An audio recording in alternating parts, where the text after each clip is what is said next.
Oil has really controlled the world economy in the last 100 years after the Industrial Revolution. I'm convinced the next 100 years, the world economy will be controlled by renewable energy. This is the Solar Disruption Theory.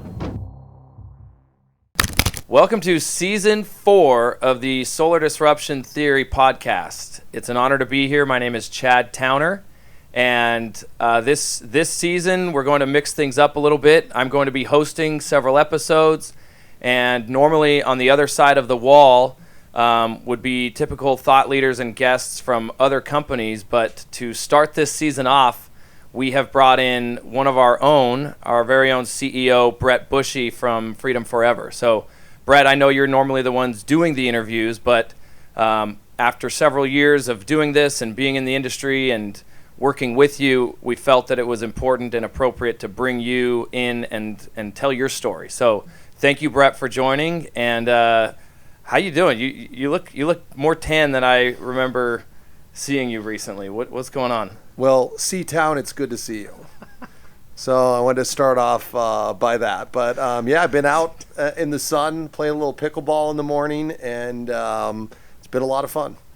Pickleball. So, well, does that mean I get to call you B. Bush then? You can call me whatever you'd like. So pickleball, it's this phenomenon that you've gotten way into. Sounds like you had a successful morning. You're already feeling good. What's your record today? Something like 12-0, but who's counting? 12-0.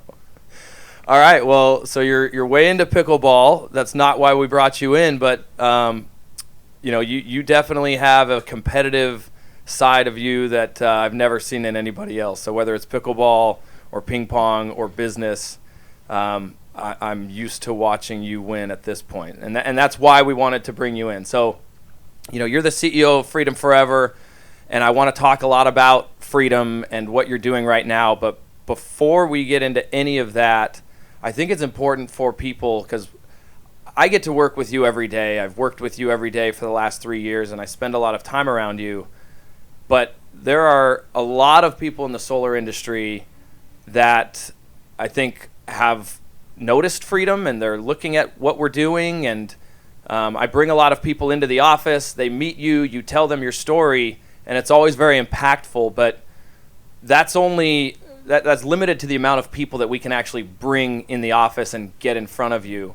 And so the hope for today is that we are able to take your story and make it more available to the masses. I think it's a very important story, and I think everybody needs to hear it. And so I want to kind of start at the beginning, because I think it's all relevant. So you don't come from the solar industry. We'll get into that, but even further back, you were just a normal kid growing up in Arizona, middle class. Like, what was your upbringing like? I think it's important for everyone to really understand who Brett Bouchy is and where he comes from. I'd probably say as a young child, we were probably lower middle class, and as I became a teenager, became more middle class. My dad started his own business and turned it into the largest transmission shop in the entire state of Arizona. And it's just amazing. Like, he was a guy out there, didn't have a lot of schooling, had a high school degree, but he worked his butt off. And I definitely get my drive and my work ethic from him. So you got your drive, you would say, from your dad, just observing him, watching how he operates, and then fast forward, high school and beyond, your early days in business, you take that drive, and what were some of the first things that you did in business? I mean, you talk about how you did private equity for a long time and you invested in a lot of companies, but how did you get to that point where you were able to invest in other companies? Yeah, I became a stockbroker, and it was one of those things. As a stockbroker, I never really wanted to own my own company, but I was competitive. I ended up doing pretty well and was always the top salesperson at whatever firm I was at. And I just wanted to be left alone. And I just kept running into owners and managers that were taking, I felt, advantage of me. And I ended up just saying, if you would just pay me and stay out of the way, I never would have started my own business. But it didn't work out that way, and I ultimately started my own company at a very, very young age, in my early 20s. Started to take companies public. I believe the first company I took public was when I was 24 years old. It was a company called Wholesome and Hearty Foods. They made a product called the Garden Burger, and we did the initial public offering. And for 1993, it was the number one percentage gainer on the entire NASDAQ over-the-counter market.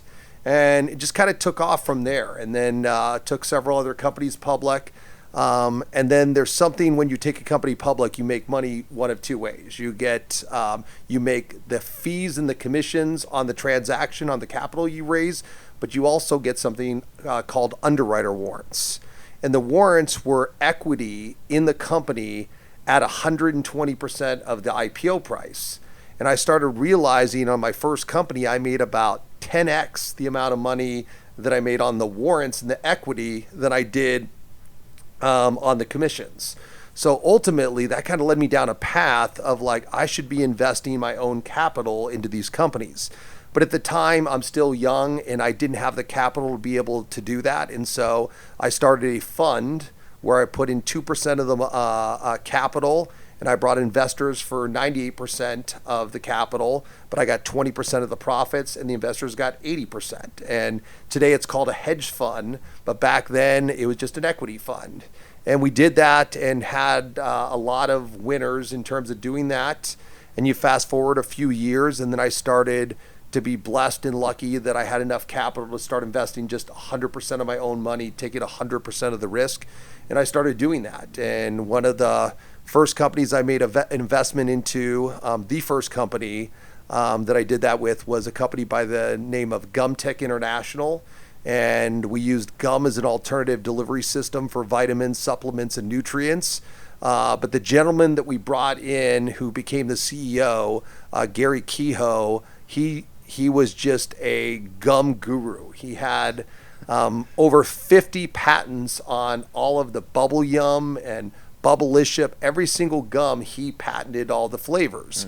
And so he was a great guy. We recruited him. He had some equity in the company. He developed a product called Zicam.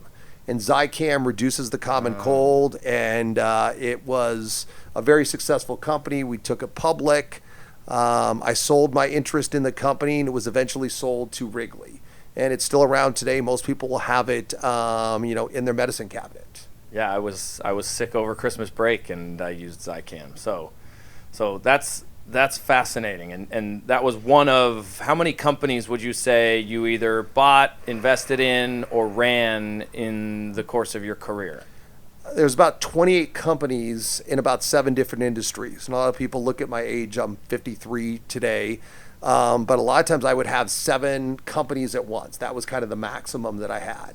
And, I just realized when you have investments into 7 companies, I really didn't operate them day to day, but there was always a crisis. None of them were in the same city. One was in Sao Paulo, Brazil. And so I was just on the road all the time, and I had a really terrible work-life balance. And that kind of led me, into a chain of events where, in my late 20s, I became a Christian, and it really changed how I looked at it, and really changed how I looked at life. I started having a better work-life balance.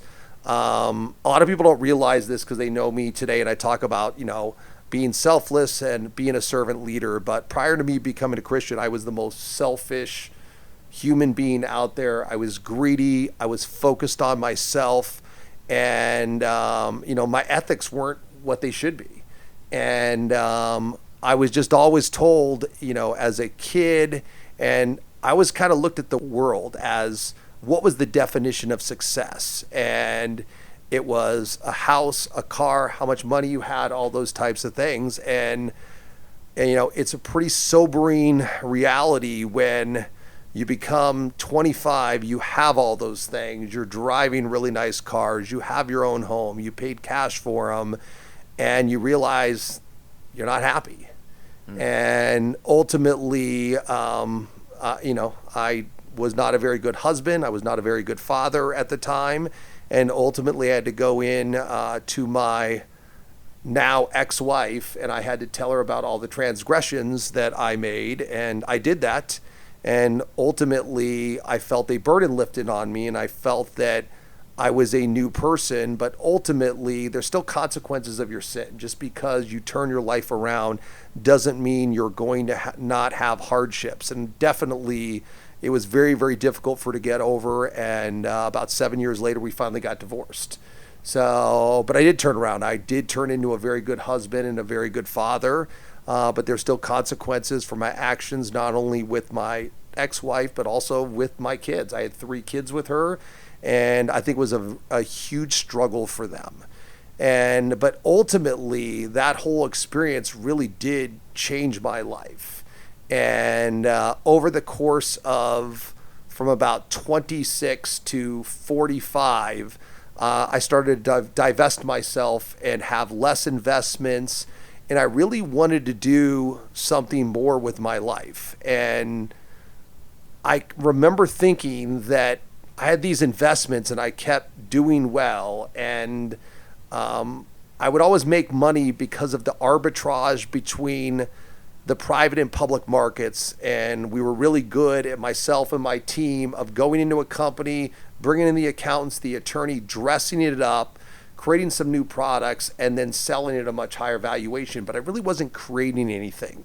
I really wasn't operating anything. And I really started to change as I got into my 40s, and I started realizing I wanted to make more of a societal impact. And so in 2015, I only had one company left, and it was a partnership. I owned 50% of the company with another group, and it was the guys, Gene Simmons and Paul Stanley and Kiss. From Kiss, yeah. And I sold my interest in that, and I was looking at going to seminary, and I was going to become a pastor. I really wanted to make more of an impact, and I felt that the only way I could do that is to get outside of business. Mm-hmm. And I remember my wife and I were talking, and she's like, I just am not that excited about being a pastor's wife. I know you'll do a great job as a pastor, you'll make an impact, but I just wasn't that excited. She goes, couldn't you find an industry where you could really make a difference in that industry? And you can make the societal impact that you really want to do. I mean, that's what it's about. You want to make more of an impact. Can't you find an industry that does something that's amazing? And I said, sounds great, but what industry is that? Yeah. And within a few days, I had 2 of my closest friends approach me, and one said, hey, I'm getting into the solar business. Another one at his 50th birthday party said he's an investor and buys land in the Bahamas. And one of the biggest problems in the Bahamas is the cost of electricity. And there really is off the grid when you get into the Bahamas. There's 365 islands. And he said, renewable energy is our future. He goes, if you could do anything, if I could do anything and have a complete blank slate like you, I would get into renewable energy. And so I remember going back from Vegas from his party, and on Monday I Googled solar energy. And I started, reading the 10Qs and the 10Ks of Solar City, all the publicly traded companies, Sun Edison at the time. And I'm like, this is amazing. But what really triggered me is I ran across a documentary called An Inconvenient Truth, all right? That was a documentary that was created by Al Gore. And it was around climate change. And remember, I'm a Republican through and through. And so I went in very skeptical that Al Gore did it, but I watched it, and I remember I finished it, and I prayed, and I went to sleep that night, and I'm like, this is what I was meant to do. This is what I'm going to spend the rest of my business career and the rest of my life. My legacy will always be my 5 boys, my grandkids, and my current wife, Brandy, but my business legacy needs to be something different than this. And there was no doubt in my mind at that point it was going to be solar. And so I went out, hired a consultant. I looked at about 5 different EPCs. I knew I wanted to buy an existing company, and I ran into a gentleman by the name of Greg Albright, and I just knew that at the time it was something that we would be good partners. I am not an easy person to be partnered with. So I'm very opinionated. I'm very driven. I don't want the other person to have the same expectation that I have of myself. And a lot of times I partner with people and they really struggle with that. So I knew it had to be the right person. And we just clicked from the very beginning. And, we were kind of off and running. I bought a stake in the company in 2015. Soon thereafter, I bought a majority stake in the company, and the company at the time was doing about 1.7 million in revenue, and we've just grown exponentially over the last 7.5 years. And this year, our goal is to hit 2 billion in revenue for 2022. Wow.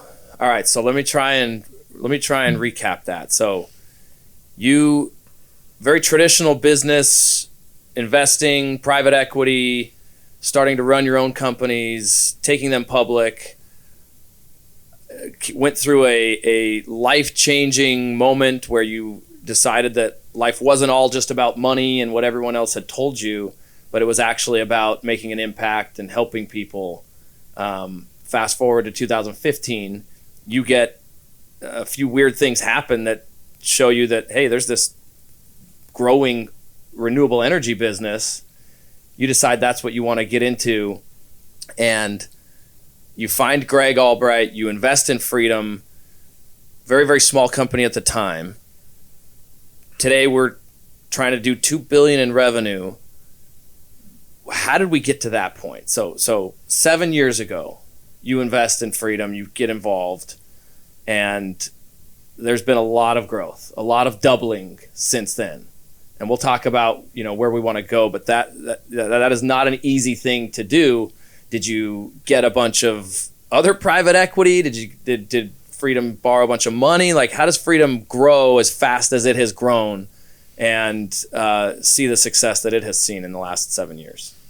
Yeah, I'm very proud of the fact that we have not taken on any private equity or any debt. It's just about a methodical, growth process, and it's about building a culture of servant leadership.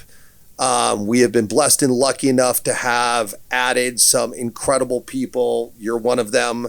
There's too many to name, and it's just really been an incredible ride. But I would say that an important step was creating process.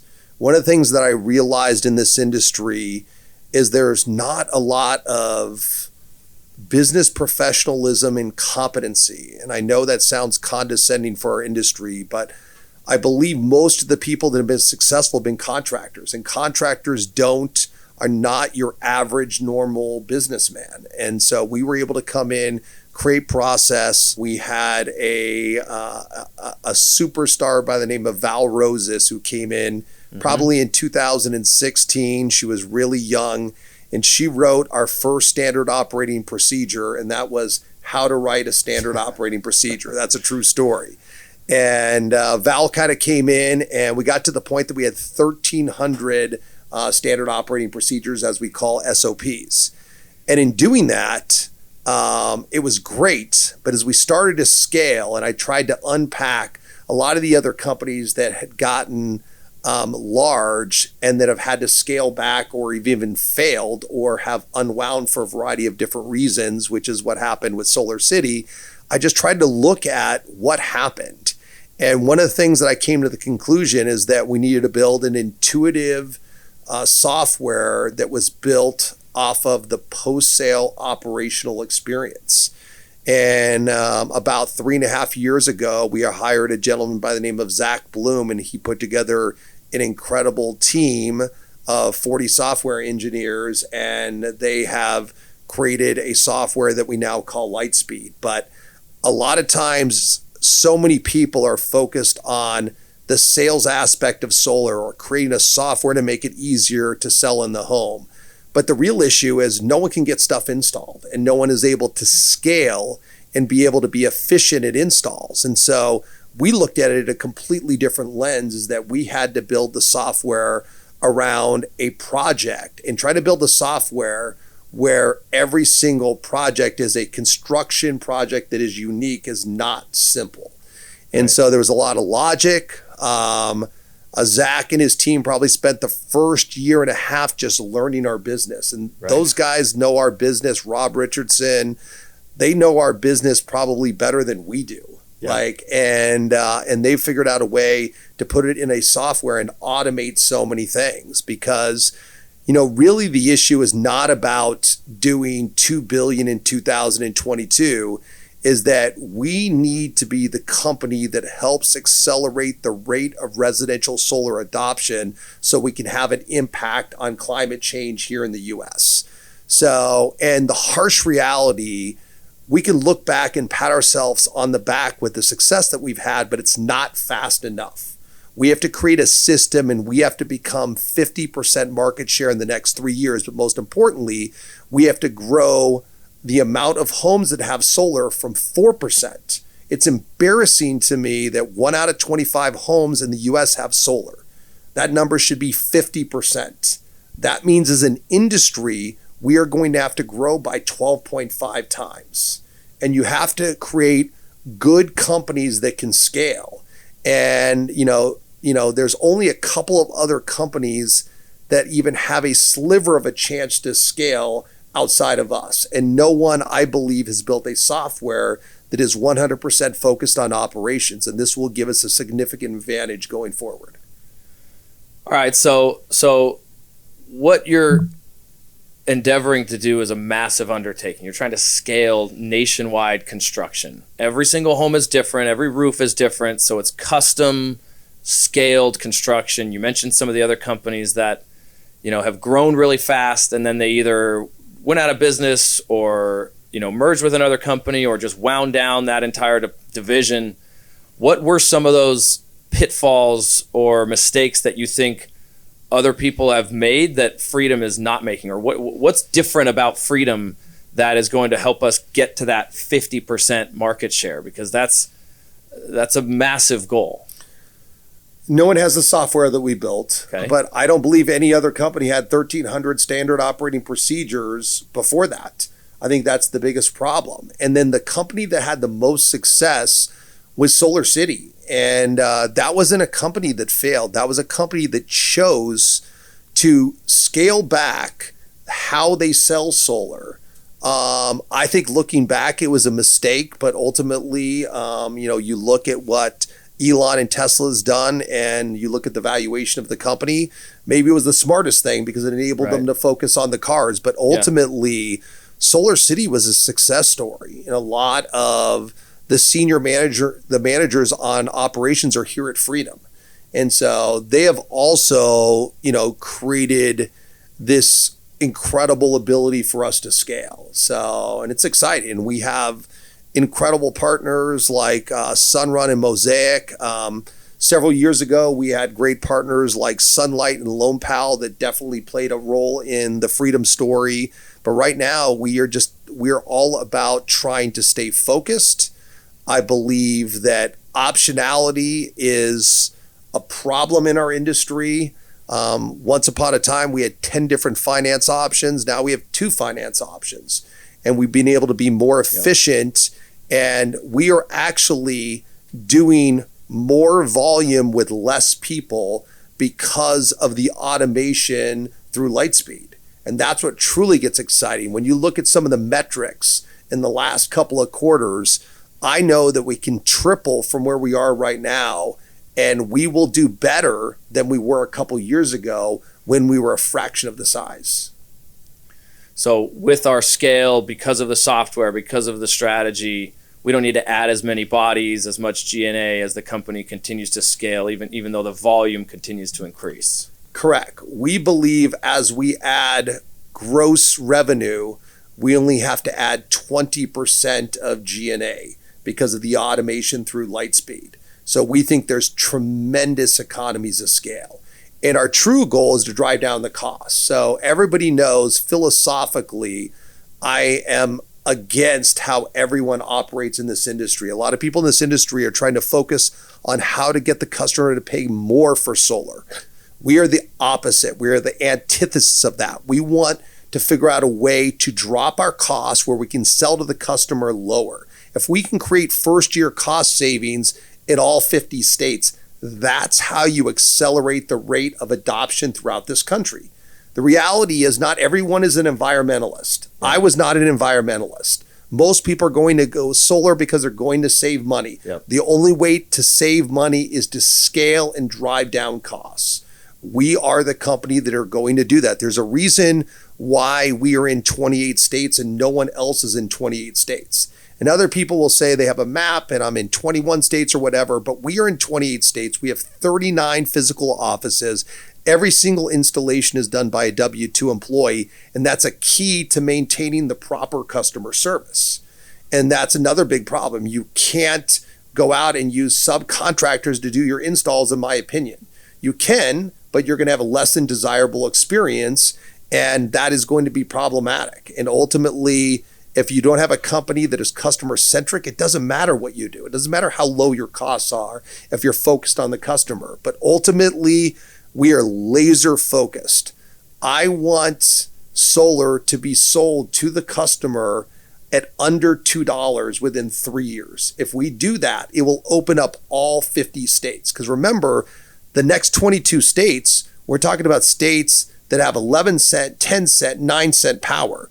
We have to significantly decrease our cost to be able to do that, to be able to create first-year cost savings in a lot of those markets like Tennessee, Washington, and even parts of Oregon. So through the economies of scale, with growing as big as we want to grow, that's where the cost savings, where our cost per install, cost per watt, however you want to look at it, is going to go down low enough to where we will be able to go down and compete with utilities in areas where their current utility is extremely low, right? That's the plan on the ops side. But what about on the customer acquisition side? There's no W-2 salespeople at Freedom. Everybody that works for Freedom, our goal is to get jobs installed. So how do you strategically make sure that you have enough sales coming in? Because the rest of the industry, I think, in the EPC world, they have hundreds and hundreds of dealers, small little groups or teams that, they're like, they sell customers and then they submit the contracts to the installer, and there's hundreds of them, if not thousands.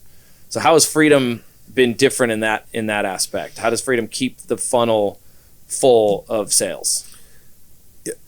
Simply put, we think that model is a mistake, and we are the only company that is doing it this way, but we believe that less is more. And so I believe in the last year and a half, we've added one new dealer.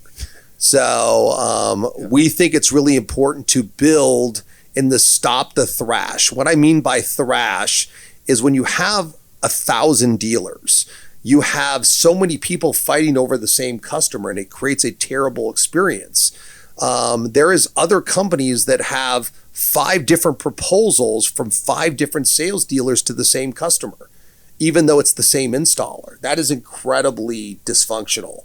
So what we want to try to do is we've created a system where it's kind of a rev share with our sales companies. And when you look at all of our comp models, if you sell at a high price per watt and you sell, in layman's terms, high to the customer, we don't want you at Freedom. In fact, I want you out of the business.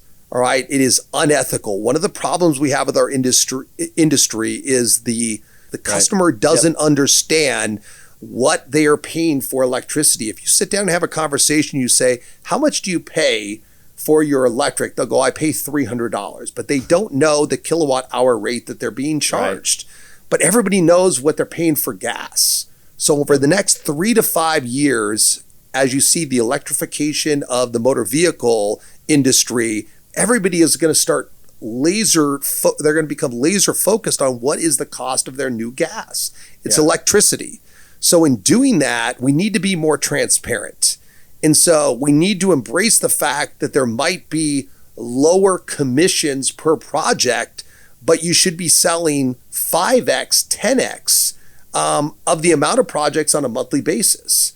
And I really do believe that that is what's going to be transformative. And we know that everything that we do is disruptive. It's the name of the podcast. We talk about it, when you look at the 7 pillars that freedom is built on, one of them is disruption. All right. We are doing it wrong. All right. And we have to fix the way that we are doing it.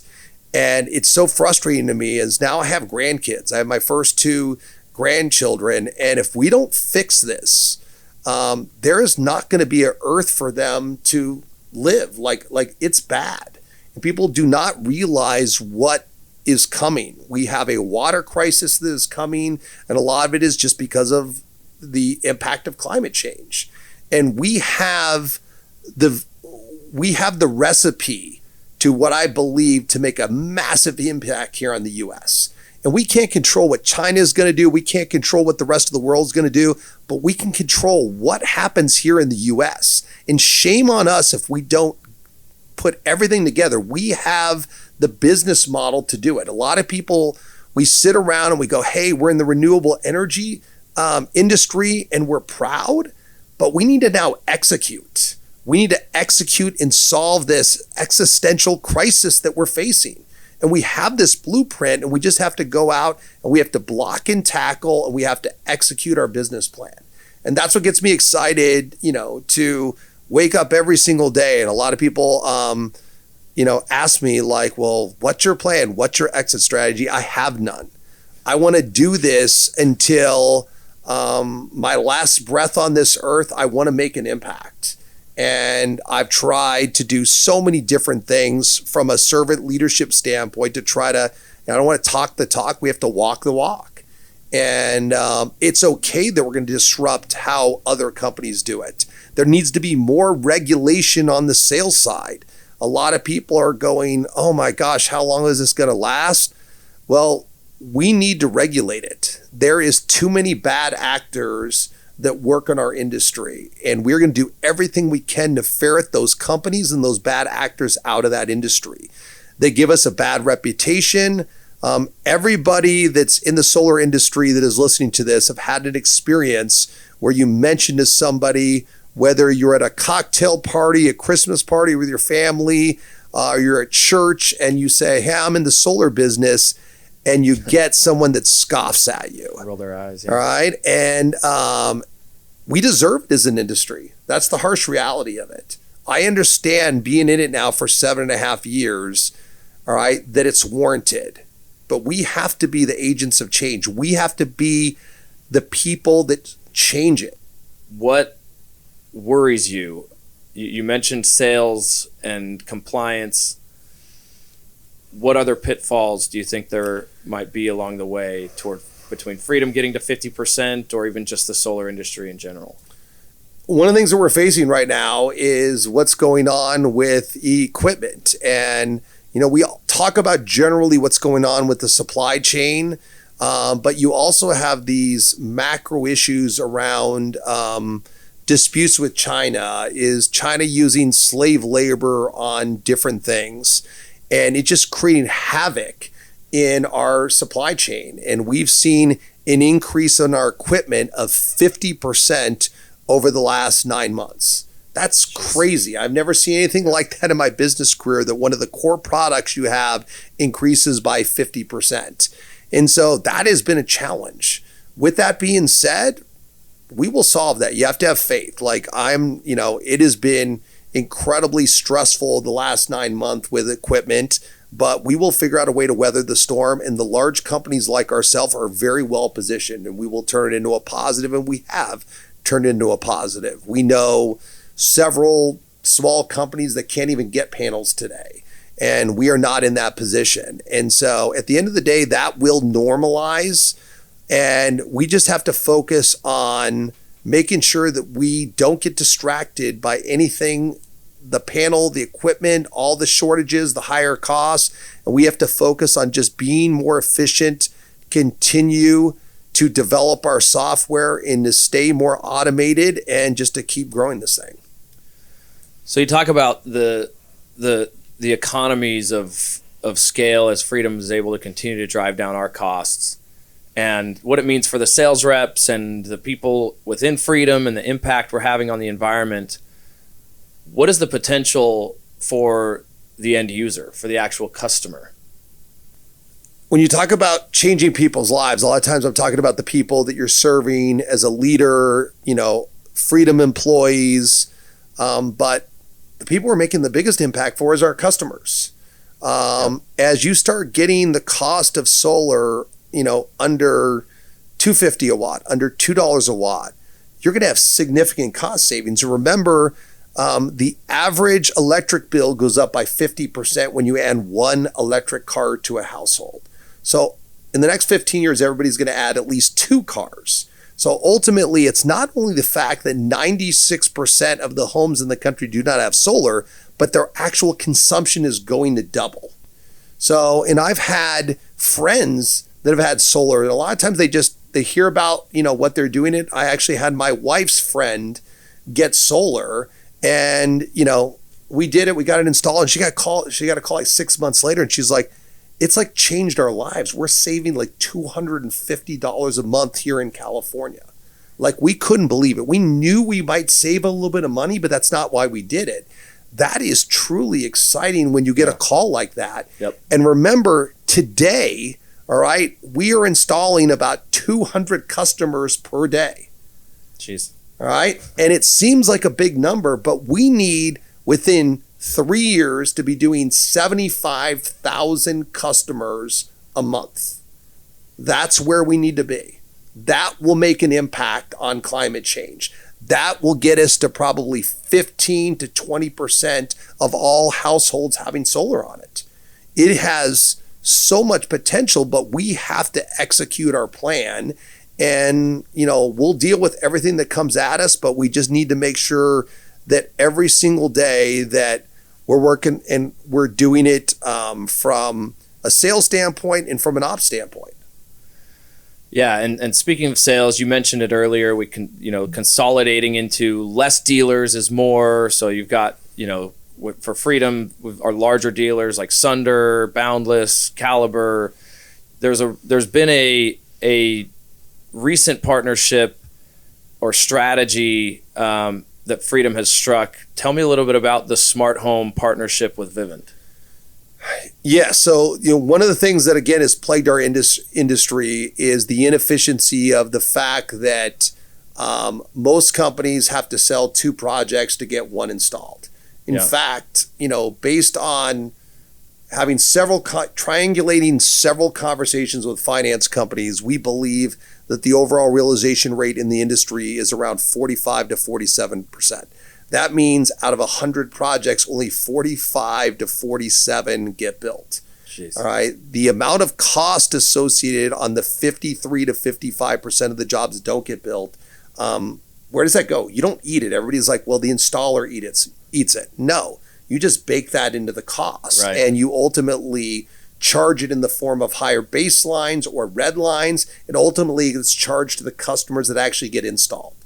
So one of the things that we've set out is how do we get to 95% realization rate? We're not there yet, but one of the things is how can we figure out a way? One of the struggles that we have with solar is because of permits and all of the red tape that's out there, that it takes 30, 45 days, sometimes 60 days in some HJs to get installed.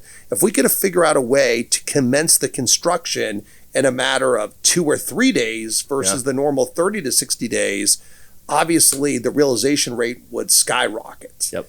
So, we approached Vivint Smart Home over a year ago about doing something like that and including a smart home for free that would be installed about 2 to 3 days after the sale. And that has been a massive transformative change to our realization rate. We already were well above the 45 to 47% prior to Vivint Smart Home. Now the numbers are staggering. We are seeing 94% of all of our projects, all right, where the Vivint Smart Home goes in, we are seeing those projects be completed. We never dreamed it would be that high. And that has given us a significant advantage over the marketplace.